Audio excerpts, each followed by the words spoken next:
Mes sœurs, mes frères, bienvenue en ce mercredi 21 juin 2023, en cette méditation sur les textes de ce jour, en cette 11e semaine du temps ordinaire. Qu'est-ce que donner ?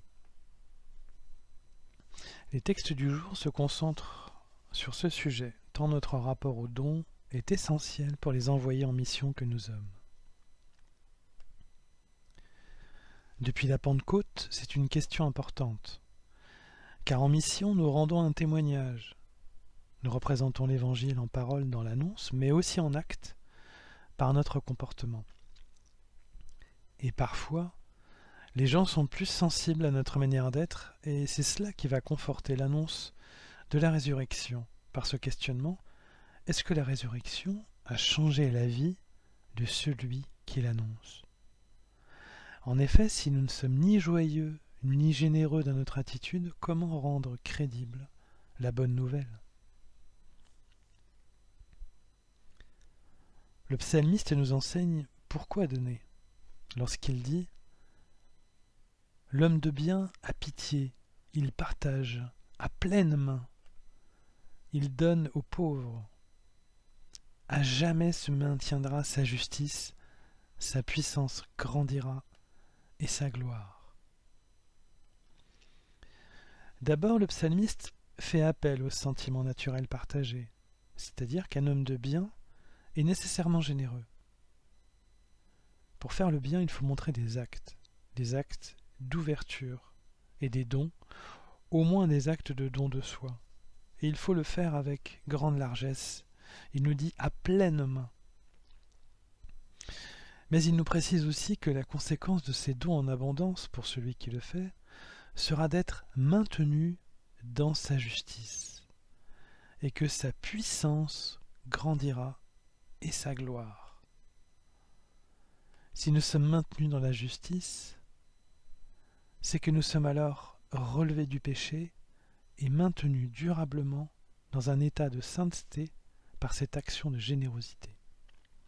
Et avec la sainteté, il y a la puissance et la gloire, tout comme pour Dieu qui est saint, puissant et glorieux. La générosité nous rapproche ainsi de Dieu et nous rend pareils à lui. C'est ce que nous enseigne le psalmiste. Le don couvre ainsi une multitude de péchés, comme disent ailleurs les Écritures. Mais l'apôtre Paul, quant à lui, nous apprend comment donner. Si donner nous rend saints, il ne s'agit pas de regarder le don comme un simple moyen, un outil d'accès à la sainteté. Ce serait utiliser le don, il ne faudrait pas que donner se transforme en une contrainte qui nous attriste, comme le jeune homme riche à qui Jésus parlait. Au contraire, Paul nous dit dans sa lettre aux Corinthiens que chacun donne comme il a décidé dans son cœur, sans regret et sans contrainte, car Dieu aime celui qui donne joyeusement. La joie est importante pour Dieu, qu'il associe au don. La joie qui accompagne le don est le sens que nous donnons au cadeau. En général, nous offrons un cadeau à quelqu'un parce que nous l'aimons, et au moment de le lui donner, il manifeste la joie que procure cet amour. S'il n'y a pas de joie dans le don, il n'y a pas non plus d'amour, et le don devient lui-même contradictoire.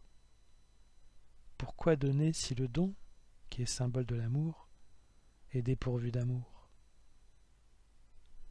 D'ailleurs, Dieu, dans sa grâce infinie, sa prévenance constante, nous aide.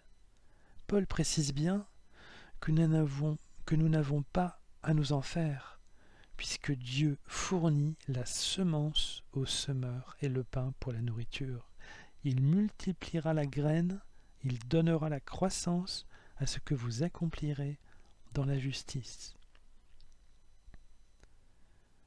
Non seulement Dieu pourvoit nos actions de générosité, qu'il soutient par ses efforts dans la durée, après notre action de générosité, mais il nous aide au moment d'être généreux pour nous inciter à donner, parce que son but est de nous rendre saints. Et ce passage de Paul est directement fondé sur celui du psalmiste qui est cité par lui, mot pour mot, que nous avons commenté tout à l'heure.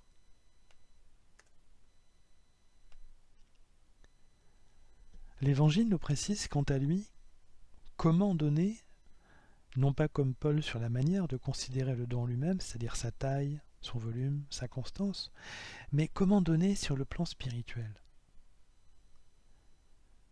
Comme le don est un acte social, et la société ne vit que par la force et le don, on le sait, une incidence serait de donner en toute visibilité pour attirer les regards, puisque nous vivons constamment sous le regard et sous la considération d'autrui.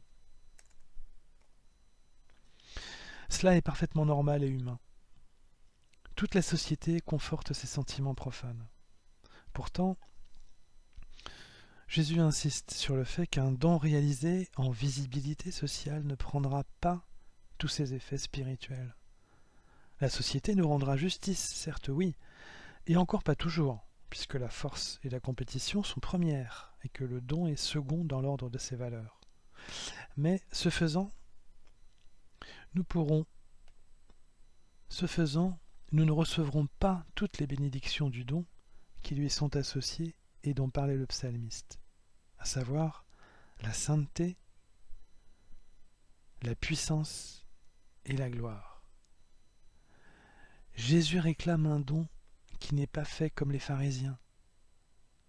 Il réclame un don fait en discrétion devant Dieu, lorsqu'il nous dit « Ton Père, qui voit dans le secret, te le rendra ». C'est ce que nous dit Jésus dans cet évangile. C'est dans un tête-à-tête avec lui que la récompense sera pleine et entière. De même que nous donnons à une personne en particulier et pas à la société en elle-même. Jésus nous enseigne ainsi ici de savoir nous adresser aux personnes et non pas seulement aux citoyens d'une société dans leur généralité. Cela veut dire que les engagements sociaux sont naturellement intéressants et bénéfiques, évidemment, mais que les engagements pour les personnes prises dans leur particularité, dans leur singularité, ont aussi toute leur saveur et toute leur puissance aux yeux de Dieu, car nous sommes, à ce moment précis, des envoyés de Dieu.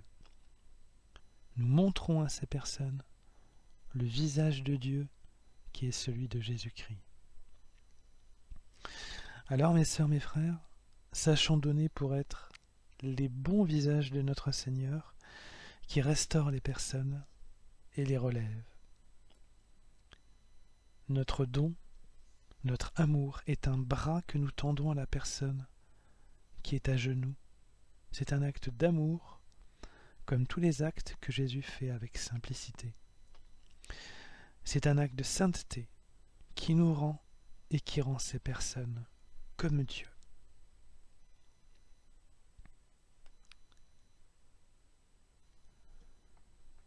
Mes sœurs, mes frères, après cet instant de méditation sur les textes du jour consacrés aux dons, je nous invite à la prière.